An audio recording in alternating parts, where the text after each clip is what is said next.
This video will explain how to buy a car in Japan, import it into Ireland, and some money saving tips along the way.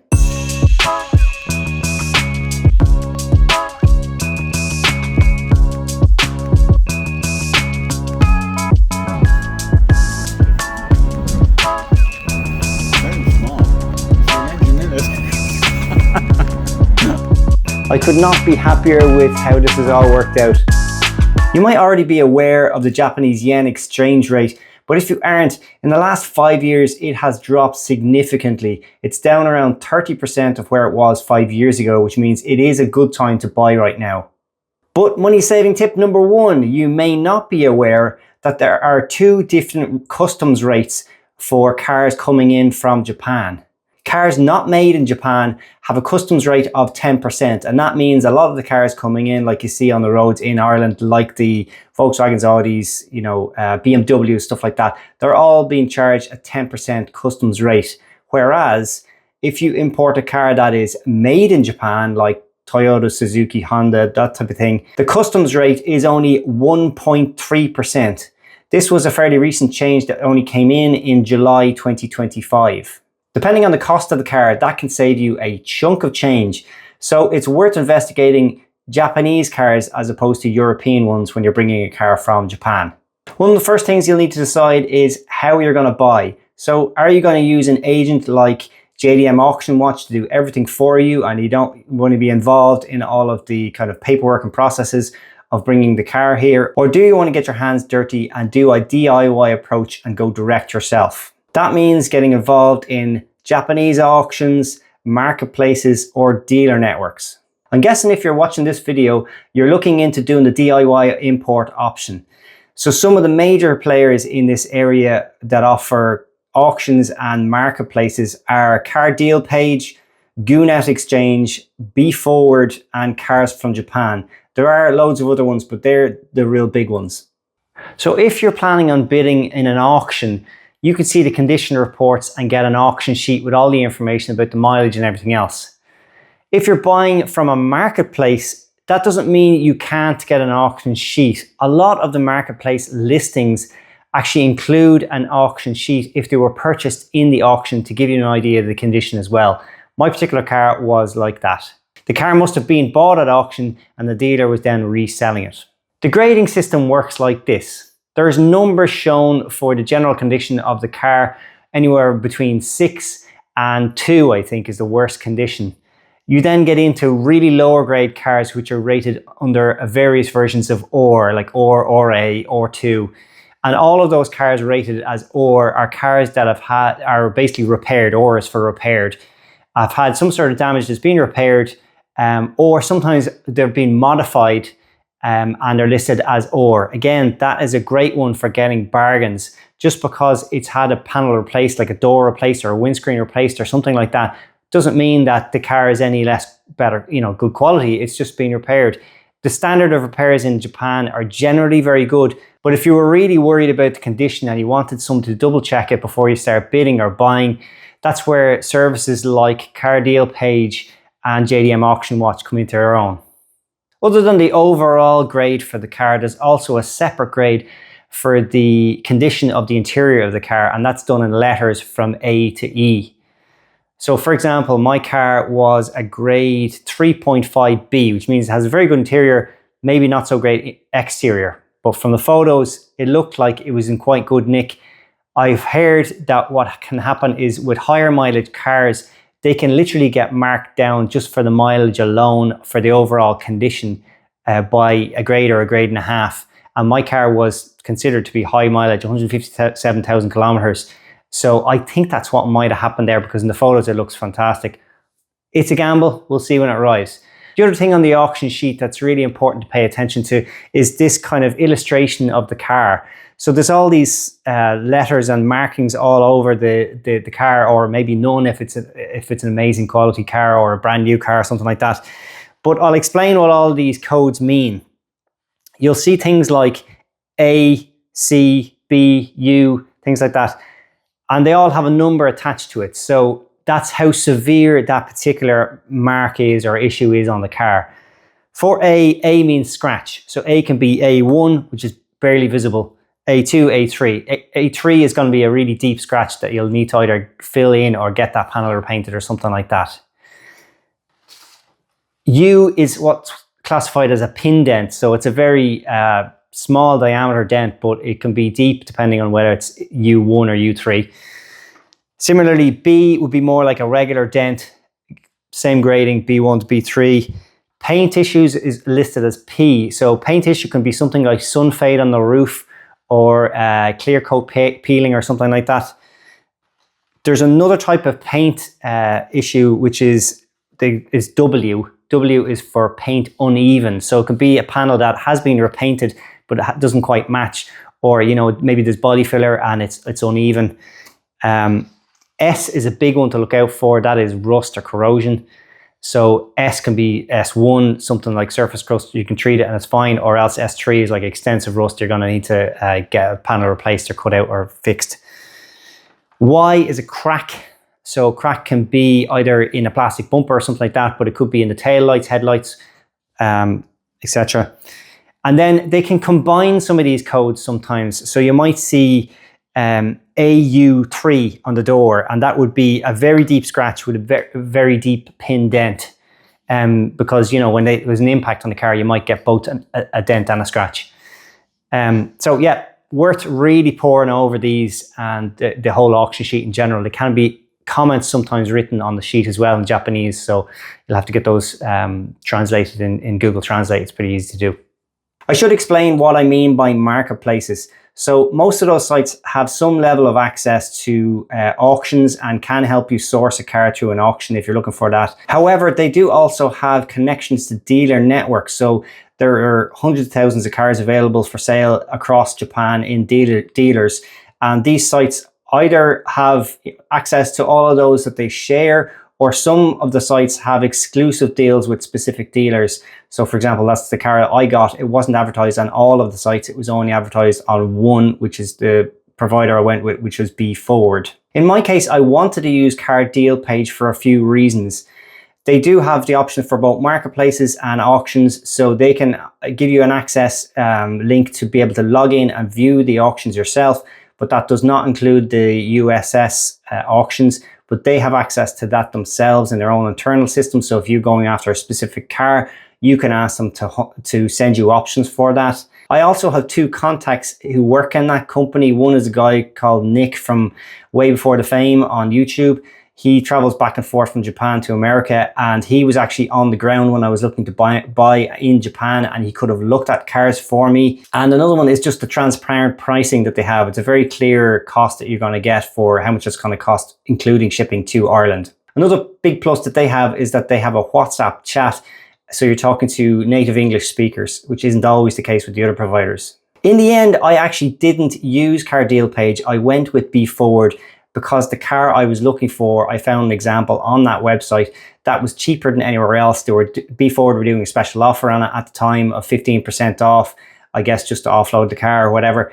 And I got a very good deal. I contacted Car Deal Page and asked them could they secure that exact same car, and they couldn't. It was an exclusive relationship that they had with BeForward. So I couldn't find anything kind of in the same ballpark of price for Car Deal Page, so I went with BeForward in the end. On the BeForward website, I'd just like to point out a few things I found useful. There is actually a currency selection kind of hidden near the top of the page there that I didn't notice until later on. I was looking at everything in USD, but you can change it into euros, which is quite handy. Next thing you should do is insert the port that the car is going to be sent to, because all of the calculations are done around the shipping, and they can see the pricing for the car itself and with the shipping. There's two options for shipping. There's a row, which is roll on, roll off. Essentially, somebody drives the car up onto the boat and drives it back off again, and you collect it from the Dublin Port. Or there is a shipping container, which is like 3 times the price. If you're shipping a load of parts or multiple cars or things like that, it could be an option. But for most people, row is going to be the way to go. They do have quite good filters on the website for, you know, changing things like what type of gearbox you're looking for, the years from and to, the exact make and model. So they are very useful. But this is where my next cost saving tip comes in. The cars are not always listed correctly. So for example, if you filter by manual gearboxes on the particular car that you're looking for, you will get, you know, the appropriate results for that. But if you don't select that and you just leave it to show all transmissions, you might find a couple that have been listed incorrectly in as automatics, and sometimes they could be cheaper because they're listed incorrectly. Likewise, for the mileage, I suggest don't put in a mileage kind of range there, because some of them can be listed incorrectly, and you can find little hidden nuggets here and there for things that are listed wrong. It's worth the time to dig through all of the listings to find what you're looking for. Although, let's be honest, you're gonna click sort by price. Another cost saving tip is to look particularly at the higher mileage examples. Now, I'm not talking like galactic 300,000 miles kind of stuff, but like cars that might have 160,000 miles, like the car I bought was just under that. The value in Japan just drops through the floor when they start to get at what they perceive to be that's very high mileage.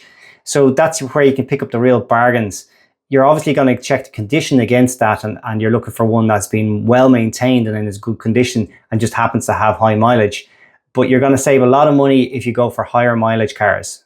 My next money saving tip is specifically around BeForward. So they have a setup there where you can earn points for doing specific actions on the website. You're not going to save a fortune here, but you might as well do it.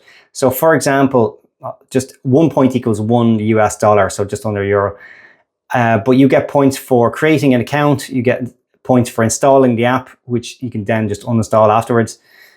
You can get points for enabling notifications within the app. Again, you just install the app afterwards if you don't want it.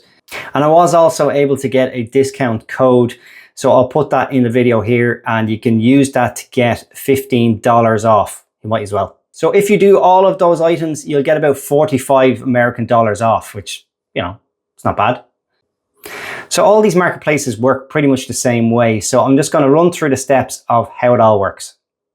Step one is you create an account. So on the BeForward website, for example, you then select to buy the car. An invoice will be sent to you, which you have 10 days. The car is basically held for you while they await your payment. You then issue the payment to them. Step 3. Step 4, the car is secured for you and it's transported to the BeForward yard. Step 5 is you get access to an online page called the CAP page, which will allow you to track all the process of when all the paperwork and all of the steps for when it's going to get put on the boat and everything else. Step 6 is that there's an inspection done on the car in their yard. Apart from the photos that you've seen on the listing, they will take fresh photos from the car in their yard in case there's anything that you spot that is not matching, or a scratch or something that wasn't declared on the ad that you might see on the photos, and you can contact them. That inspection also includes a very basic check of if everything's working, if the aircon's working, if there's any oil leaks, if the electrics are working, or any issues that they spot with the car, they'll start it. On that CAP page, you'll see information about when the car will be collected, the estimated date for delivery to Dublin Port, and the vessel name. That'll come in handy later on. Step 7 is paperwork. First of all, the export certificate is uploaded to the CAP page. You can download it as PDF. Then shortly after that, the bill of lading, which is related to shipping itself, and the certificate of marine insurance is also uploaded to the CAP page. But the originals of all those documents are then sent by DHL to you by post, and you will need them later on. So what does it all cost, and what are all the charges involved? Let's run through it. So depending on if you are importing a car made in Japan or that's not made in Japan, you'll either pay 1.3% for the customs charge for a Japanese made car, or you'll pay 10% for a car that's not made in Japan. After that, you're going to pay VAT, which is 23%. Bear in mind that both the customs and VAT charges are based on the car plus shipping. So say, for example, the car costs you €5,000 and the shipping is, I don't know, £1,000. They're going to charge you that customs fee and VAT fee on £6,000, not 5. After that, you will also have VRT. I'm not going to dig too much into VRT now because that's probably its own video. Depending on whether the car has an equivalent in Ireland and is already on the VRT system, like some sort of Volkswagen Golf or something like that, it's going to be very easy to use the calculator and get a rough idea of how much that's going to cost to import. But if it's not, and like me, I imported a car that was made for the Japanese market and nowhere else, it's a minefield. It's a whole other ball game. So let's talk about the other charges. And the first one is a customs declaration agent. So all of your paperwork needs to be sent to Customs and Revenue so they can calculate the customs and VAT and just tell you how much you owe. And this is something that you have to engage with an agent. I'll put in the details for the guy I used. He was very, very good, very quick to respond to emails. And I had lots of questions and he was just very, very helpful. It only cost €100, so I definitely got my money's worth out of that. So thank you very much, Jerry. The next one is port charges. I believe you can pay the port charges when you're picking up the car on the day, but you can prepay them to make your life a lot easier and smoother and just have one less thing to worry about.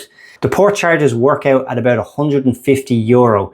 And the way it works is that you will be contacted by the shipping handler on the Irish side close to when the car is going to be due to dock. And they'll essentially send you an invoice for the costs. So, you know, €150, not too bad.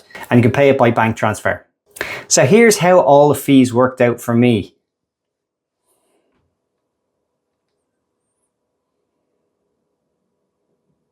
Once you purchased your car and got access to the CAP page, you can then start tracking the vessel if you're into that. I was totally obsessed with it and checking it like every day. So basically, they'll give you a shipping schedule. They'll tell you when the car is due to be picked up, but they also give you a schedule on all the ports it's going to stop at on the way. So you have a fairly good idea when it's going to arrive. This is the route that my particular boat took. The boat originally came from Colombia before it came to Japan to pick up the car. Then it went around the bottom of Africa, around into Europe. And I thought the boat was going to come directly to Ireland because I just assumed that. I've never done this before. But apparently the normal thing is that it comes to a port in Europe, probably a place called Zeebrugge or Zeebrugge, I don't know. It's close to Bruges anyway. And the car is then taken off that large ro-ro ship and is put onto a smaller one that does shorter journeys over to the UK, over to Ireland. You will be notified by the shipping companies that there's been a change and this is the boat you need to track. But what that meant for me was it arrived about a week after when I had been initially told. I think that's normal, so just expect that. All in all, from when I purchased the car to when it landed in Dublin and was ready to collect, it was about 4 months. You can track the boat or the vessel through a couple of very cool websites. One of them is called Vessel Finder. I'll put the links over here. And this will show you literally thousands of boats and your specific one, what it looks like, how old it is, what country of origin it's from. But it should be noted that it's not 100% coverage. It seems to kind of come into coverage and appear on the map when it's close to another port or when it's close to the coastline of another country. When it's out in the open ocean, it can just go offline for a couple of weeks and you can see its last known position, but not much else. I did find a second tracking website which shows slightly different information and one critical point, which is the ETA, which Vessel Finder doesn't have. That site is called myshiptracking.com. And the final ways you can track when it gets really close to the end is Dublin Port has 2 live webcams, which is really cool. One points out to sea, so you can see the boat coming in, and then the other one points into Dublin city, so you can see it passing and parking, essentially. So I was watching that like an obsessive maniac when I knew exactly when it was coming in. And I took some videos, so here's some screen captures of my boat arriving. Let's talk paperwork, because there is a lot. I mentioned before that the documents are sent to you by DHL from BeForward or from the marketplace that you use. And you will need to send that to the customs clearance agent and pay the customs fees. You can do this like a week or two before the boat arrives into Dublin. After that, the shipping agent will send an invoice. In my case, it was Celtic Shipping Agencies. And they request the original of that bill of lading that I mentioned from those DHL documents again. You have to send the original to them by post. There is then one final document which is called a SAD. No, it's not unhappy, but it's a single administrative document. So basically it's like a receipt from revenue to say that you've paid your customs fees. So you've watched the webcams and you can see your boat has arrived and you're super excited and you just want to go straight down there and pick it up. Well, you can't. No, there's some processes to go through. So my car, for example, arrived on Sunday night. Only on Monday morning, it's going to be looked at or taken off the boat and examined by customs. So even though you've paid your customs fees, they have to verify all the information is correct. And then they'll send you that SAD document that goes through your clearance agent. The next email you have to wait for is from your shipping agent to say that everything's been done and cleared and the car is ready for collection. I'm hoping this is going to be tomorrow or Wednesday, so maybe like 2-3 days after the car arrives. I have my VRT appointment booked for Thursday, so I'm really hoping I don't have to cancel that. Speaking of VRT, that's something that you shouldn't be too eager on, and I kind of slipped up on. The boat ended up being about a week later than it was on the ETA, on the cap page for BeForward. So I thought I had plenty of time. I'd left a big gap there. I get the car home, get it out to the VRT centre, everything else. But the car is now going to be, within a day or two of me picking it up, I'm going to have to be at the VRT office. So just be aware that leave a bit of kind of leeway there. Don't book the VRT too early. Maybe wait until the boat is either a week out or has actually landed before you book your VRT. So let's talk about the options for picking up your car from the port. The easiest option is going to be to either get a tow truck or a trailer and pick up your car so it's not driven on the road, and you can either bring it to your home and then you'll have to subsequently get it towed again to the VRT centre, or you could possibly go directly to the VRT centre if you're lucky to be able to make all that timing work, which would be pretty tricky. Second option is that you get somebody that has a trade plate and trade insurance to pick up the car for you. They can drive it on trade plates and drive it to, again, either your home or the VRT office. The third option is the one that I really wanted to explore myself, and there seems to be a lot of different mixed opinion on it, and it's kind of a grey area, which is, can you go pick up the car yourself and drive it home or drive it to the VRT office? Is that legal? Before I got involved with car insurance or anything like that, I decided to find out, is it actually legal to do that? I couldn't seem to find black and white evidence online in any government documents or anything like that. So what I decided to do was to go to Citizens Information and ask the question there. They basically said, what you should do is contact your local Garda office and pose that question to them, which is what I did.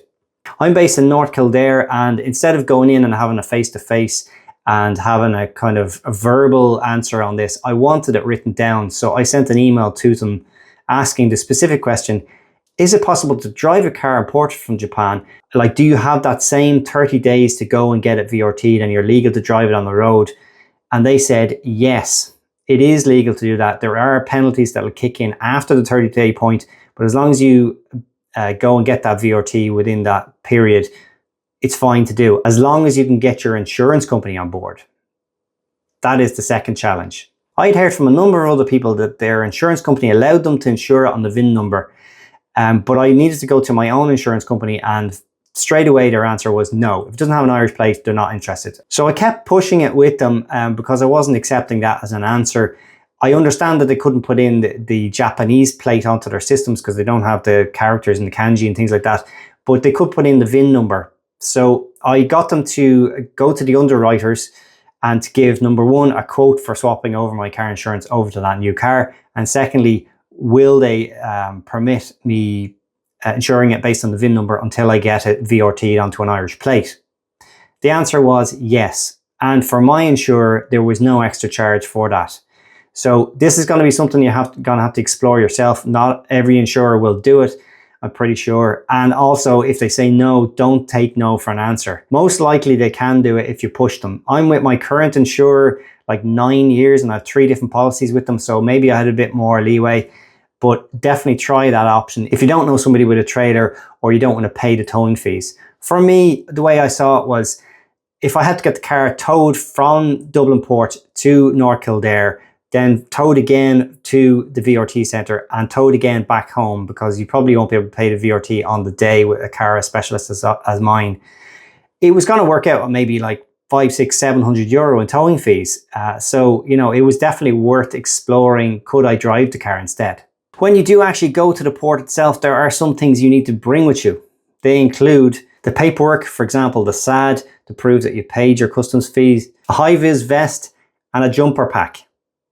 Depending on where your car is parked, it could be blocked in by a number of other cars, and it's your responsibility to move those cars out of the way so you can get to yours. Sounds a bit crazy, but that means that you have to have a jumper pack, and they don't provide one, which seems mental to me, but that's just the way it is. On top of those items, I thought it would be sensible to bring some fuel, because the car has been, not driven for 4 months, but also I think my particular car might have been sitting on the forecourt for quite a while before that. So on top of the fuel being probably very low, it's going to be old fuel, so new fuel is probably a good idea.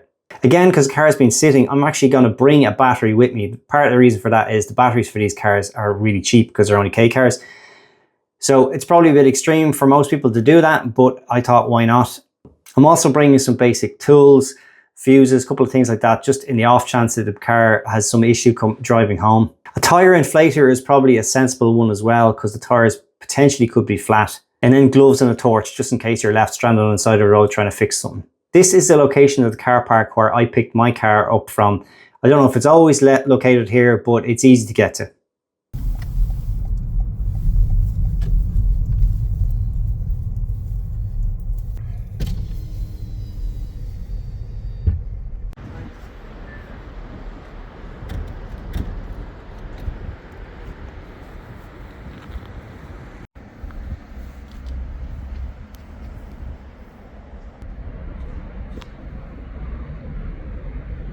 Get out here.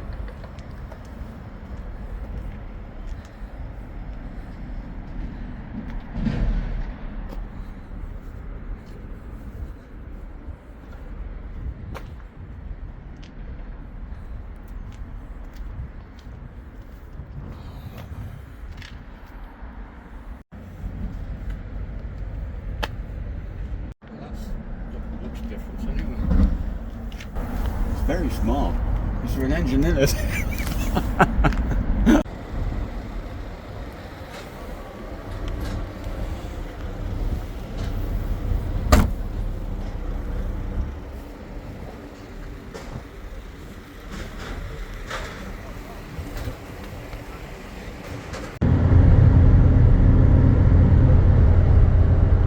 Still in Japan.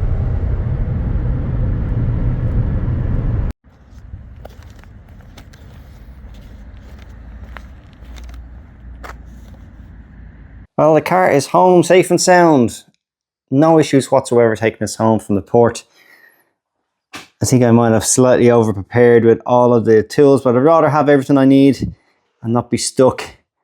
I had bought a battery in the assumption that the battery in this would be completely dead, but it started right up first time. I stopped a couple of times, took little short trips, turned it on and off. Absolutely no issues. So I'll check the age on the battery that's in it, and I might possibly bring that back if it's a fairly new battery. But other than that, it was plain sailing. I could not be happier with how this has all worked out. When it comes time to VRT, if your car is a kind of a run-of-the-mill car, as I mentioned before, they might be able to give you a quote on the day. You can pay it, put the car in Irish plates, and away you go. If your car is in any way unusual, it's going to have to be sent down to be kind of valued so that they can figure out how much VRT you need to pay. And in the meantime, that's where that insurance comes in. That's handy in the meantime for like being able to drive around on those number plates with the showing the VIN number. Otherwise, you'd have to just leave the car sit there until they get back to you. That process is meant to be quick, but I've been hearing that it can take weeks. If you're not happy with the valuation and subsequent VRT that you had to pay, you do have to pay it up front and then make a claim afterwards. If you do want to make a VRT appeal, you have to get 2 valuation reports signed by a dealer or car valuer. So this is useful contact that somebody else gave me in case I didn't need to go down this road, but it might be useful for anyone that needs to do a VRT appeal. So now that you've got your car VRT'd and on the road, there's one more thing you need to know. You're going to need to book an NCT, and the tyres on that car will not pass. Unfortunately, no matter how good the tread is and how old the tyres are, cars fitted in Japan do not have the E mark, which looks like this. This is a European safety standard, and you will have to replace the tyres to pass the NCT. This isn't one of those scenarios where you can put it through and just see if they catch it. Apparently, this happens all the time. It's really, really common, and there's no way they're not going to see it. So get new tyres. One thing that you should be aware of is that some cars made in Japan are not fitted with immobilizers as standard. So factor that into the cost if you need to get one fitted. I'm not saying all cars made in Japan aren't. Like, for example, the little Suzuki Alto I'm buying has one as standard. So, you know, it's not like every car, but you've heard of all those cars like the Toyota Aquas and things like that being robbed left, right and center because there's no immobilizers on them. You can get alarms and immobilizers fitted in Ireland if needed. So I'll just leave you again with some of the tips. Consider buying a car that is made in Japan and you will get a lower customs rate. Work through all of those BeForward discount codes that I mentioned earlier on. I'm sure they exist on the other marketplaces as well. So dig around and see if you can save yourself a few quid.